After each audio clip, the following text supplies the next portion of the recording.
যা ঘটবে বলে প্রেডিক্ট করছিলাম ঠিক তাই ঘটেছে। ডক্টর ইউনূস সরকার দেশের রাজনৈতিক অঙ্গনে একটা বড় ঝামেলা বাঁধিয়ে দিয়েছেন এবং এটা একেবারেই পরিকল্পিত। জুলাই সনদ, ঐক্যমত্য কমিশন, অন্যান্য রাজনৈতিক দল যেসব দাবি টাবি আমাদের সামনে এনেছে প্রত্যেকটা পরিকল্পিত নাটকের অংশ। এটা এখন খুব ক্লিয়ারলি বলা যায়, ঠিক যা যা প্রেডিক্ট করছিলাম তাই হয়েছে। কিছুক্ষণ আগে প্রধান উপদেষ্টা ভাষণ দিলেন এবং যে বিষয়কে নিয়ে রাজনৈতিক সংকট তৈরি হয়েছে সেটা নিয়ে তাদের যে সিদ্ধান্ত জানালেন, এই সিদ্ধান্তটাই প্রেডিক্ট করছিলাম। উনি কী কী জানিয়েছেন বলছি এবং কেন বলছি এটা রাজনৈতিক সংকটকে খুবই ঘনীভূত করেছে এবং এতে মনে হয় যে সরকারের ভিন্ন কোনো উদ্দেশ্য আছে নির্বাচন ছাড়া। সত্যিই আছে। প্রধান উপদেষ্টা তার সিদ্ধান্ত এভাবে জানিয়েছেন, জুলাই আদেশ স্বাক্ষরিত হয়েছে, রাষ্ট্রপতি এটা স্বাক্ষর করবেন। এখানেও খেলা ছিল, আসবো, এটা গেজেট হয়ে যাবে খুব দ্রুতই। গণভোট, যেটা নিয়ে মূল সংকট ছিল, গণভোটটা নির্বাচনের দিন হবে, সাশ্রয়ী হবে, এই জন্য বলছেন। এই গণভোট আগে হওয়া নিয়েও একটা নাটক করিয়েছে সরকার জামাতকে মাঠে নামিয়ে, আসবো সেটাও। সো ওই দিন হবে ধারণা করছিলাম এবং গণভোটে একটা প্রশ্নে ক খ গ ঘ 4টা অপশান দিয়ে 4টা সহই প্রশ্ন আসলে জবাব, প্রশ্ন একটাই, হ্যাঁ বা না একটাতেই বলতে হবে, কিন্তু একটা প্রশ্নের মধ্যে ক খ গ ঘ দিয়ে 4টা বিষয় উল্লেখ থাকবে।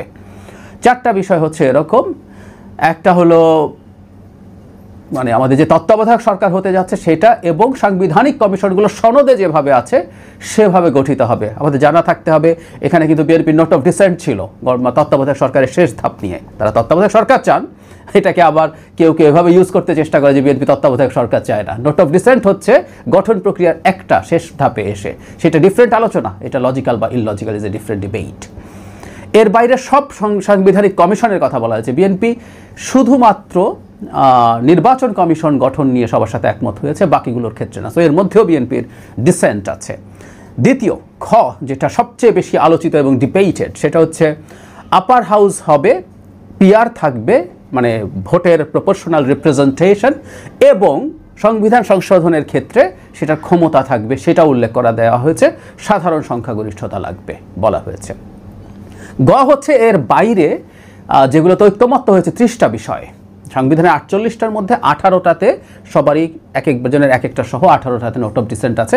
30টা যেগুলো আছে সেগুলো যেই ক্ষমতায় আসুক করতে বাধ্য থাকবে। এটা লজিক্যাল, কারণ হচ্ছে যেহেতু 30টাতে কারো নোট অফ ডিসেন্ট নেই, যেই ক্ষমতায় আসুক সে এটা করবে। এবং বাকি বিষয়গুলো তার মানে এই নোট অফ ডিসেন্টের মধ্যে বাকি বিষয় যেগুলো নোট অফ ডিসেন্ট আছে সেগুলো ইচ্ছের উপরে ছেড়ে দিয়েছেন। অ্যাপারেন্টলি বিরাট দয়ার সাগর হয়ে সরকার এটা করেছে বলে মনে হয়। তার মানে ব্যাপারটা এরকম দাঁড়ালো, বিএনপির সব যে নোট অফ ডিসেন্ট আছে সবগুলো না, 2টো নোট অফ ডিসেন্ট আসলে সরকার নিজের উদ্যোগে তুলে ফেলছেন এবং এটাকে গণভোটে দিয়ে দিচ্ছেন। এখন জনগণকে ভোট দিতে হলে এই 4টার ওপরেই একসাথেই হাঁ বা না ভোট দিতে হবে। তার মানে যদি হাঁ ভোট হয়ে যায় তাহলে আপার হাউস পিআর বিএনপিকে করতে হবে, এই ধরনের কথাবার্তা বা পরিস্থিতি তৈরি করা হচ্ছে। তারপরে তত্ত্বাবধায়ক সরকারের ক্ষেত্রেও ওই ধরনের অবস্থা আছে, যদিও এখানে একটু ফাঁক আছে। আমি এভাবে বলতে চাই, সেটা হলো গতে বলা হয়েছে যেগুলোতে নোট অফ ডিসেন্ট নেই সেগুলো আসলে সরকার মানে যে সরকার তৈরি করবে সেগুলো করতে সে বাধ্য থাকবে।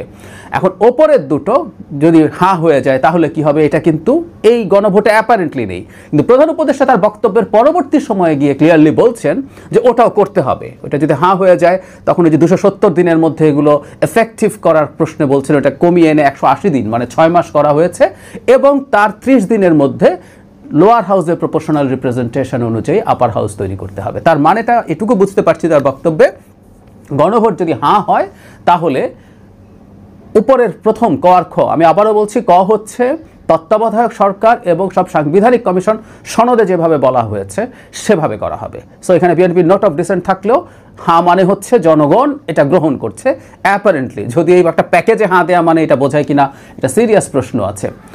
খ হচ্ছে আপার হাউসের প্রপোর্শনাল রিপ্রেজেন্টেশন, এটাও বিএনপির সিরিয়াস নোট অফ ডিসেন্ট আছে, লজিক্যাল না কিন্তু আছে, এবং দীর্ঘদিন সমালোচনার সহ্য করে হলেও বিএনপি তার এই অবস্থানটাতে স্থির থেকেছে, এখন সেটাও তুলে দেওয়া হচ্ছে।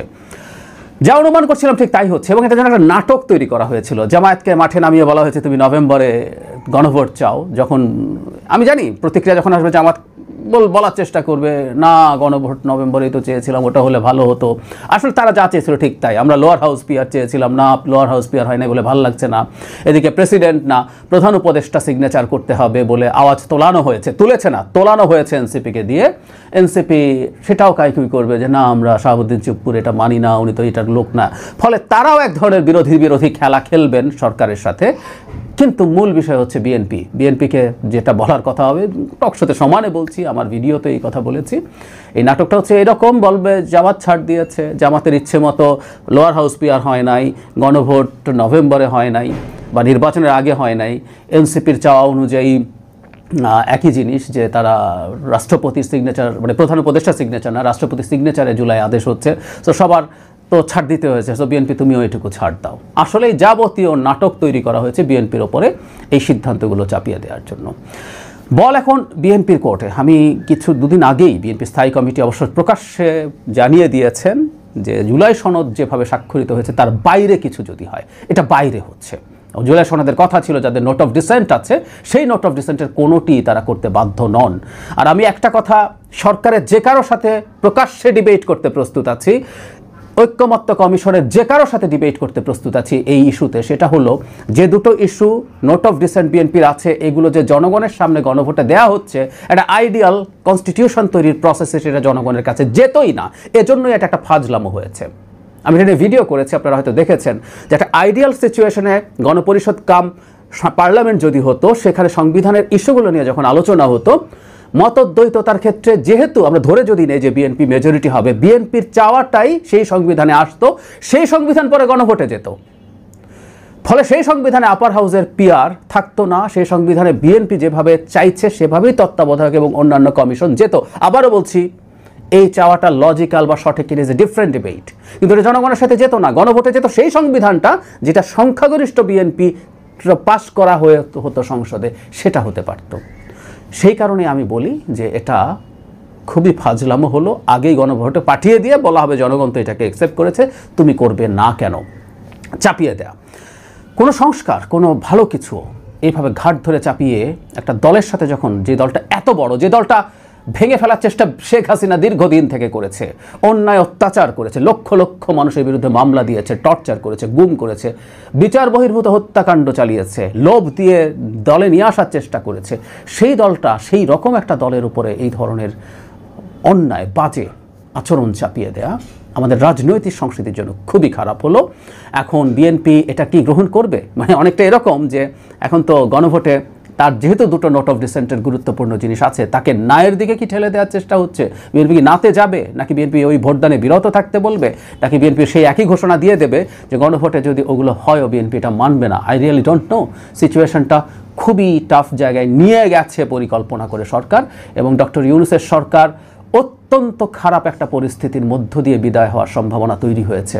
এই সরকারটা খুবই বাজে পারফর্ম করেছে অনেক জায়গায়, তারপরে সরকারের পক্ষে দাঁড়িয়েছে যে না, আমাদের নির্বাচনটা উনি ঠিকঠাক মতো করে দিয়ে যাবেন, অন্তত রাজনৈতিক দলগুলোর মধ্যে তারা মোটামুটি একটা আন্ডারস্ট্যান্ডিং তৈরি করে তারা যাবেন, তারা অন্তত ফ্যাসিলিটেটার হবেন। উনি বলেছেন, আমি আপনাদেরকে এটা স্ক্রিনশটও দেখিয়েছি, কিন্তু উনি ফ্যাসিলিটেটারে কাজ করছেন না।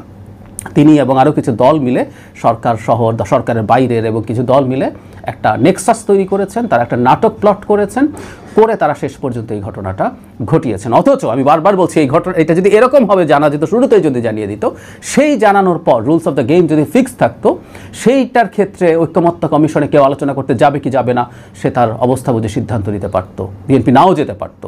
সে তো নোট অফ ডিসেন্ট থাকবে শর্তে সে অনেক ছাড় দিয়েছে।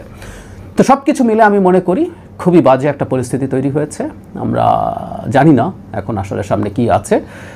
সরকার ইভেন এইটা ঘোষণার আগে অ্যাটলিস্ট একবার সবার সাথে বসা দরকার ছিল বলে আমি মনে করি, সেটাও তারা